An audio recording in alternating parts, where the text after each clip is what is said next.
County Jail. And remember we told you he was actually trading IDs with a fellow inmate? Well, how did that happen? Well, now the jail is getting a high-tech upgrade to prevent that from happening again.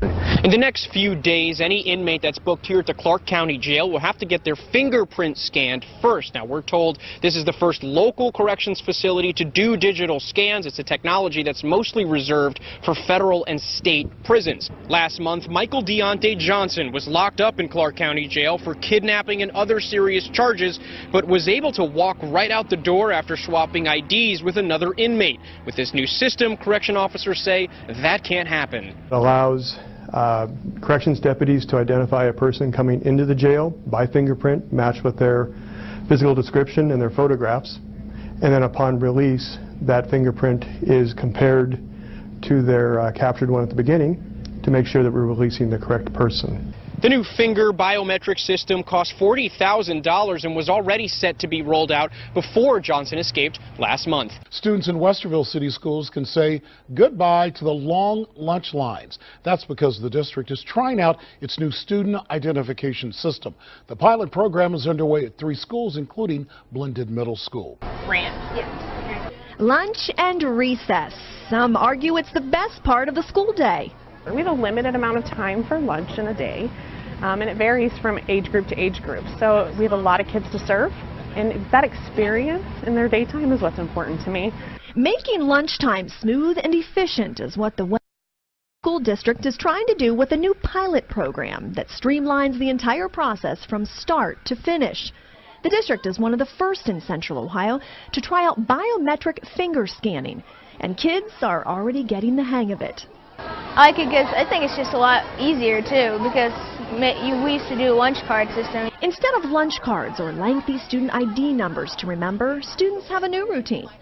The entire process only takes a matter of seconds. It's as simple as placing your finger on this pad, a green light comes on, and then the student's account is pulled up on this screen. Okay, try your other finger, honey. District officials say the elimination of lunch cards and ID numbers saves both time and hassles. And some kids forgot their numbers, so the lunch ladies had to look it up. So kids would often play with them. Sometimes they'd slide them into register vents. Sometimes they crack in half, and then that stops the line. And if this system proves to be a success, it could be used in other parts of the schools as well. The system has such an ability. We're starting with food service, but we could potentially move this into libraries. So students are checking their books in and out. Their textbooks even, they can do some tracking with that. As the mobile app Pokemon Go game continues to grow as a cultural phenomenon, there are serious concerns about the personal data the app is collecting while players out there wander around collecting Pikachus. The company that developed the game is gathering information like your email address, IP address, and your location. All right, so Dan, the question is, a lot of apps collect this kind of information. What are they collecting, and how long is it that these companies are holding on to that information? Yeah, in this case, they kind of ran into 2 problems at the same time. First, because it's a geolocation app, it uses your actual location and a map to tell you where to go in the game.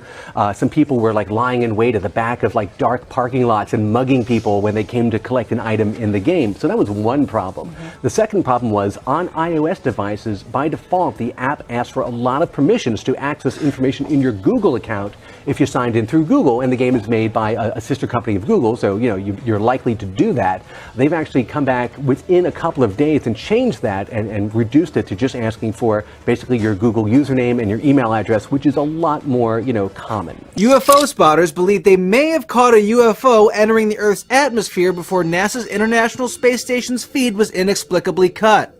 In the video, you can see what appears to be an object descending down onto Earth, and the feed is cut just before the object can enter. And this is not the first time the ISS livestream is cut out when an unexplained occurrence has happened. Like in this video, which took place last year, an object is slowly ascending into space before the feed is interrupted. And some are saying that the object may be the Chinese space station Tiangong-1 returning to Earth, or possibly just a simple meteor. A spokesman for NASA put out a statement denying NASA technicians advertently shut down the transmission when UFOs appear. NASA claims the loss of video is usually due to the loss of signal from the ISS.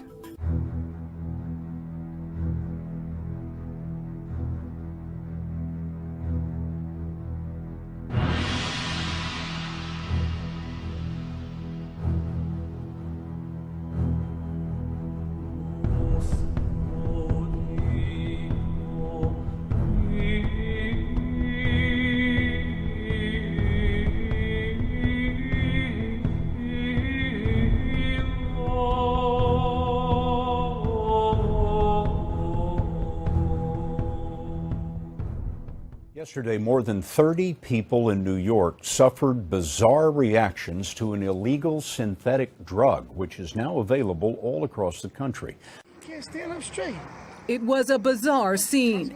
Dozens of people with blank stares stumbling around a Brooklyn neighborhood yesterday. This is crazy. Brian Arthur live streamed it on Facebook. As I'm walking up the block, I see everybody laid out on the floor, and everybody's just stumbling all over the place. It looked like a scene out of a zombie movie. Emergency workers sent 33 people to area hospitals, saying they appeared to be under the influence of the synthetic drug known as K2 or Spice. Designed to mimic marijuana, the man-made drug has far more powerful effects. This man says he's used it before. What K2 does, it puts you in a world, a delusional world, have your mind spinning, it's mind-altering. K2 is made by spraying various legal chemicals onto plants. It's then ground up and smoked. Many users experience confusion, hallucinations, rapid heart rate, and even seizures. Police say it's sold at small neighborhood grocery stores. This K2 is it? A CBS undercover producer found it at this Brooklyn corner store last year. Two of them? One. All right. $10? $10. K2 usage is growing nationwide. The CDC reports more than 3,500 calls of synthetic marijuana use to poison centers over a 5-month period last year. That's a 229% jump from the year before. The number of Americans who feel race relations are bad in America is at an all-time high. 69% of Americans say race relations are bad. That is 1 point higher than the previous all-time record of 68% back in 1992. Those numbers came out just after the LA riots following the Rodney King beating verdict. From 22% in 2009 when President Barack Obama took office to 69% today. First at 10, 2 Boy Scout camp employees in our region say they were fired after trying to rescue a bald eagle that was hurt. Jeremy and Alina Bookbinder are quoted by the Washington Post as saying they lost their jobs last month at the Goshen Scout Reservation after taking the bird to a wildlife rehab center despite being told not to by their boss. Well, camp officials told them they were fired for disobeying orders that they had broken an unspecified federal law. It is unclear which law they were referencing. The Post notes bald eagles were removed from the state's endangered species list in 2013. A spokesperson for the Scout Reservation declined to comment. To the Index, in a popular amusement park shut down today after a bomb threat. The bomb squad responding to a threat received by text message about bombs inside Six Flags America near Washington, D.C., closing the park to visitors and investigating 2 unattended backpacks. After several hours, the bomb squad gave the all clear. The park did reopen. According to sources, Russian authorities detained and then deported board chief Jeff Shell, who oversees U.S. government broadcasting overseas, despite having a valid U.S. passport and Russian visa. This is the latest move amid heightening friction between Washington and Moscow.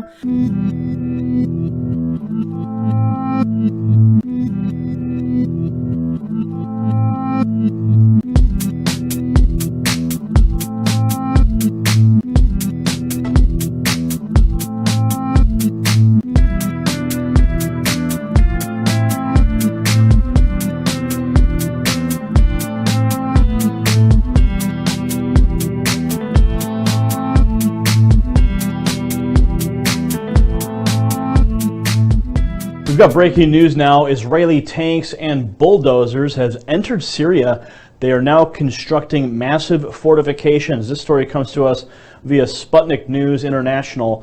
They state that with the backing of tanks, Israeli military bulldozers have now entered the demilitarized zone that divides Israel and the Syrian Golan areas, constructing a set of anti-tank trenches and fortifications 300 to 500 meters inside the DMZ. They state that this is the first time that the Israeli Defense Forces have operated openly on the Syrian side of the border since the beginning of the Syrian civil war that began some 5 years ago. Now, apparently, they state here that there has not been any opposition or protest from the Syrian President Bashar Assad or in Damascus. They say the IDF operation was ongoing as of Wednesday, July 12th. Now, they also state that It's on a stretch of terrain facing the Syrian town of Quneitra on one side and the Israeli Golan village of Ein Zivan on the other. Now, they say that the enclave dividing the Golan between Israel and Syria is officially defined as a demilitarized zone. Damascus has yet to say anything about the activity. They say it's a form of intermission, as Assad is now waiting for Tehran to endorse a joint counteraction lead by Iran, Hezbollah, and Syria.